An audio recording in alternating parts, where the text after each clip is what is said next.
M Sapna Patni. Welcome to my channel Shiksha house. तो दोस्तों, आप सभी का स्वागत है इस चैनल पे। आज से हम डेली के इम्पोर्टेंट करंट अफेयर पढ़ेंगे, तो आप मेरे साथ बने रहिए रोज इसी चैनल पर। अगर कोई नया है इस चैनल पे तो चैनल को सब्सक्राइब भी कर दे, बाकी के जीके जीएस रिलेटेड वीडियोस के लिए जो आती रहती हैं। तो चलिए दोस्तों, आज का करंट अफेयर स्टार्ट करते हैं। पहला प्रश्न है हमारा कि निम्नलिखित में से कौन पहला यूरोपीय संघ देश है जिसने चीन की कोविड-19 वैक्सीन को मंजूरी दी है। तो कौन बना है फर्स्ट यूरोपियन यूनियन कंट्री? इसका आंसर है हंगरी। हंगरी के जो प्राइम मिनिस्टर हैं विक्टर ओरबान, उन्होंने इसकी अनाउंसमेंट की है। और जो चाइनीज वैक्सीन का नेम है वो साइनोफार्मा है। हम यहाँ पे हंगरी की बात कर रहे हैं, तो इसकी कैपिटल की बात करें तो बुदापेस्ट है। और यहाँ के प्रेसिडेंट हैं जेनोस एडर। यहाँ पे जो करेंसी इस्तेमाल की जाती है वो हंगेरियन फॉरेंट है।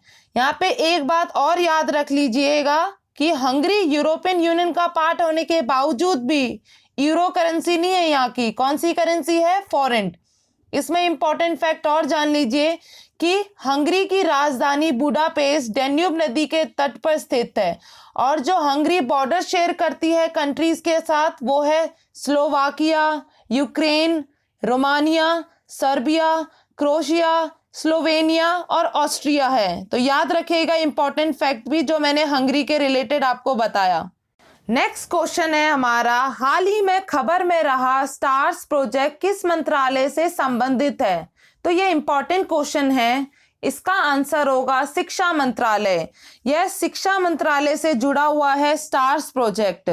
स्टार्स के मतलब की बात करें तो हमारा है strengthening teaching learning and results for states programme. इसी में ही यह परियोजना एक वित्तीय सहायता समझौता है जिसमें विश्व बैंक ने शिक्षा मंत्रालय के साथ साझेदारी की है, मतलब हस्ताक्षर किए हैं। शिक्षा मंत्रालय के तहत आर्थिक मामलों के विभाग और विश्व बैंक ने स्टार्स प्रोजेक्ट पर हस्ताक्षर किए हैं, यानी समझौता किया है। इसी में हम उद्देश्य की बात करें जो आता है हमारा, भारत के 6 राज्यों में स्कूली शिक्षा की गुणवत्ता और शासन में सुधार किए जाएंगे। तो आपको इन 6 राज्यों के नाम याद रखने हैं, जो कि है हमारे केरल, महाराष्ट्र, हिमाचल प्रदेश, राजस्थान, मध्य प्रदेश और उड़ीसा आता है। तो हमने यहाँ पे वर्ल्ड बैंक की बात करी तो इससे रिलेटेड फैक्ट भी जान लेते हैं, जो है हमारा कि इसका फॉर्मेशन 1944 को हुआ और वर्ल्ड बैंक में जितने मेंबर्स हैं वो 189 कंट्रीज हैं। इसका हेडक्वार्टर मुख्यालय वॉशिंगटन डीसी अमेरिका में है और इसके करंट प्रेसिडेंट डेविड मालपास और हाल ही में बनाई गई हमारी Indian MD and CFO Anshula Kant हैं। तो याद रखिएगा कि स्टार्स परियोजना एक केंद्र प्रायोजित योजना है जो कि स्कूल शिक्षा प्रणाली को मजबूत करने का प्रयास करती है। तो किस लिए बनाया गया है, और जो वर्ल्ड बैंक के रिलेटेड हमने फैक्ट जाना तो उसको भी याद रखेगा। ठीक है, बढ़ते हैं अगले क्वेश्चन पर। किस राज्य सरकार ने आयुष्मान भारत महात्मा गांधी स्वास्थ्य बीमा योजना के नए चरण की शुरुआत की है? तो किस राज्य सरकार ने किया है? तो इसका आंसर होगा हमारा राजस्थान के द्वारा शुरुआत किया गया है। तो हमारा ऑप्शन डी इसका करेक्ट आंसर है। और राजस्थान के मुख्यमंत्री अशोक गहलोत ने राज्य में आयुष्मान भारत महात्मा गांधी स्वास्थ्य बीमा योजना के नए चरण की शुरुआत की है। और इसमें बात करें, इस योजना के अंतर्गत राज्य के 1,10,00,000 परिवारों को स्वास्थ्य बीमा का लाभ पहुंचाया जाएगा। और योजना के अंतर्गत चिन्हित सामान्य बीमारियों के लिए 50,000 रुपये एवं गंभीर बीमारियों के लिए 4,50,000 प्रति वर्ष बीमा कवर उपलब्ध कराया जाएगा।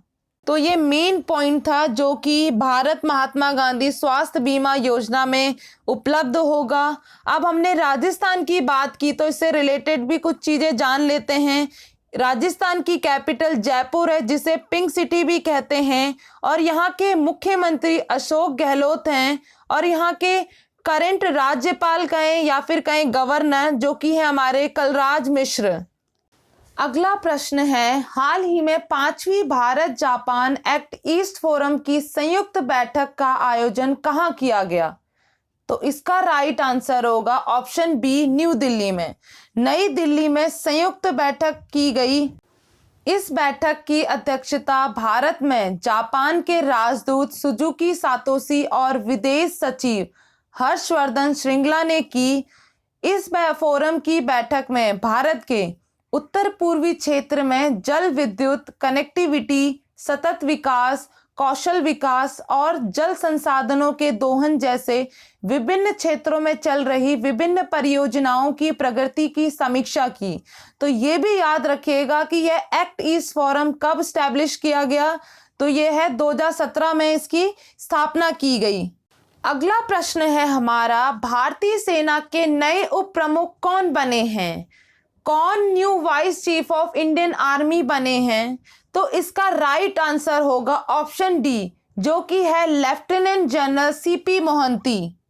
लेफ्टिनेंट जनरल सीपी मोहंती भारतीय थल सेना के नए उप प्रमुख बने हैं और यह 42वें उप प्रमुख होंगे।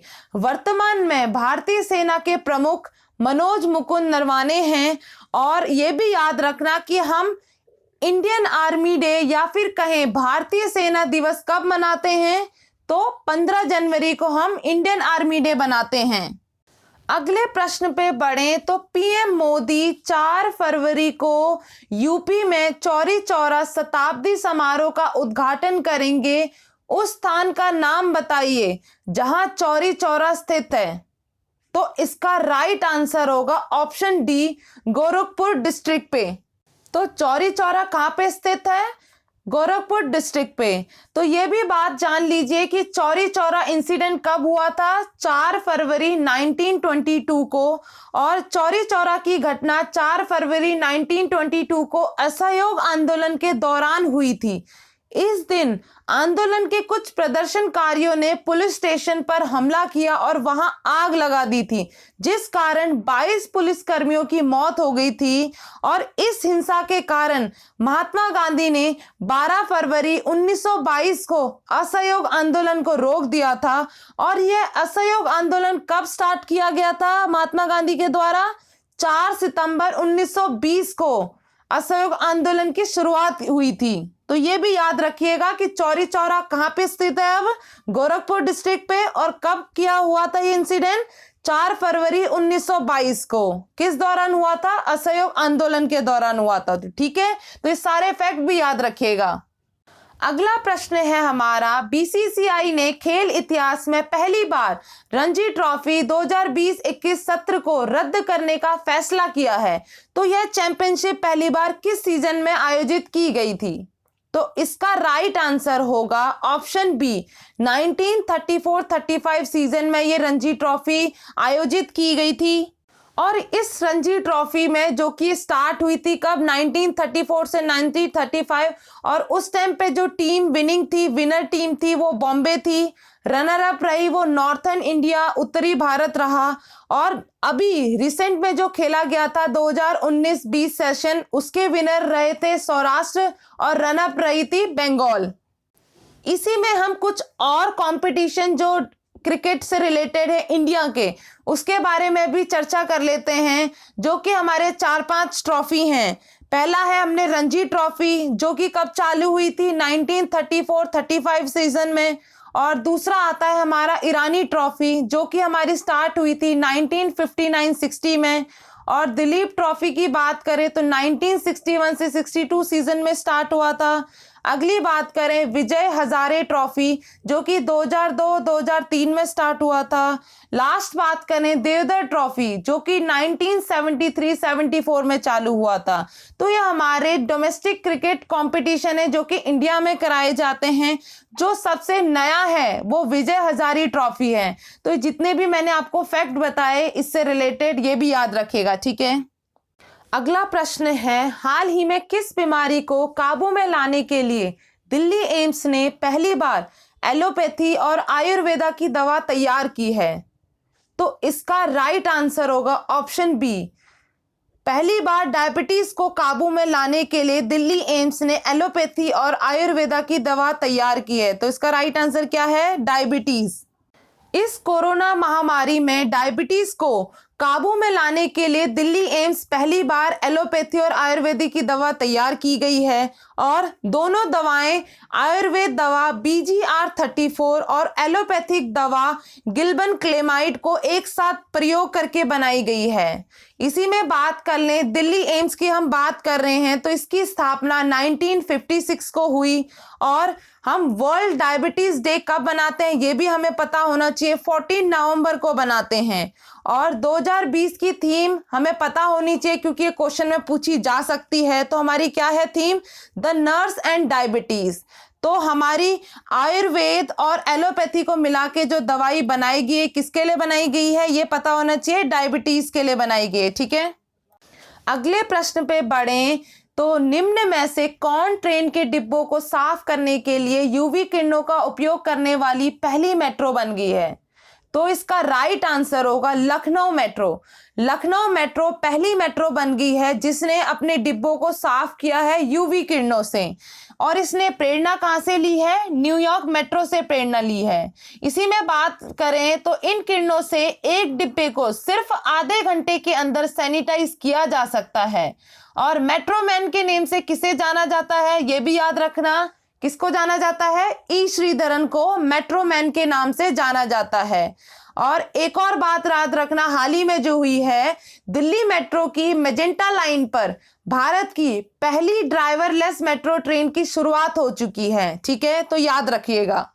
अगले प्रश्न पे बढ़ें तो हमारा आता है, हाल ही में राष्ट्रीय स्वास्थ्य प्राधिकरण का नया CEO किसे नियुक्त किया गया है? तो इसका राइट आंसर होगा option D, RS Sharma. RS Sharma को नेशनल हेल्थ अथॉरिटी का न्यू CEO अपॉइंट किया गया है और पहले यह ट्राई के, जिसका फुल फॉर्म है telecom regulatory authority of India, के पूर्व चेयरमैन रह चुके हैं राम सेवक शर्मा, जिनको अब CEO बनाया गया है नेशनल हेल्थ अथॉरिटी के और इन्होंने रिप्लेस किया है इंदु भूषण को। तो ये भी आपको पता होना चाहिए कि राम सेवक शर्मा ने किसको रिप्लेस किया है? इंदु भूषण को।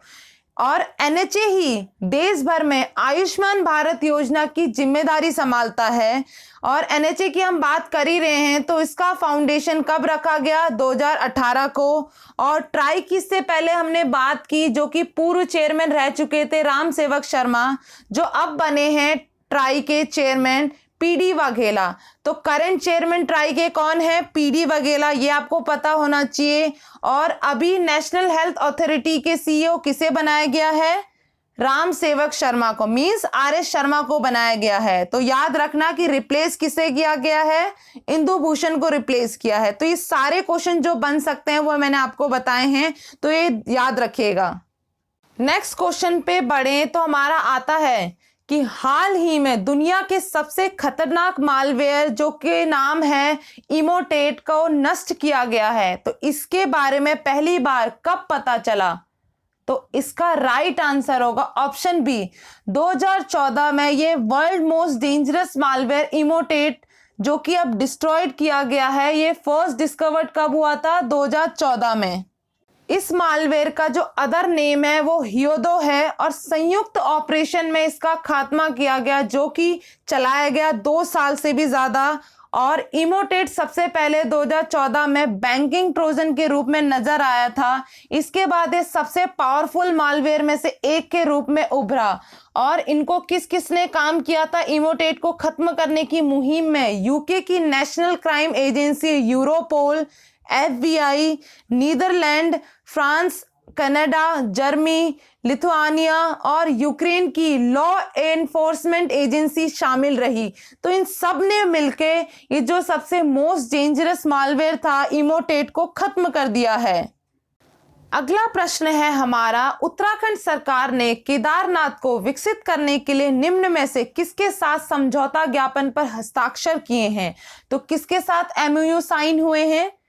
इसका करेक्ट आंसर होगा ऑप्शन सी, एनटीपीसी के साथ हस्ताक्षर हुए हैं और एनटीपीसी की कोऑपरेटिव सामाजिक जिम्मेदारी के हिस्से के रूप में हस्ताक्षरित किए गए हैं। इसने कितने रुपए डोनेट किए हैं? केदारनाथ मंदिर को 25 करोड़ रुपए दान करेगा। हमने यहाँ पे एनटीपीसी की बात की है तो इससे रिलेटेड फैक्ट्स भी जान लेते हैं कि इसकी स्थापना 7 नवंबर 1975 को हुई। इसका हेडक्वार्टर या फिर कई मुख्यालय न्यू दिल्ली में है। इसके चेयरमैन और एमडी गुरदीप सिंह हैं। तो ये रहे हमारे आज के 1 फरवरी के मोस्ट इम्पॉर्टेंट करंट अफेयर्स। आपको ये वीडियो अगर पसंद आई हो तो ज़्यादा से ज़्यादा लाइक, सब्सक्राइब और कमेंट करें। और इस वीडियो को पसंद करने के लिए बहुत बहुत धन्यवाद। आपको देखने के लिए बहुत बहुत धन्यवाद। Thank you so much.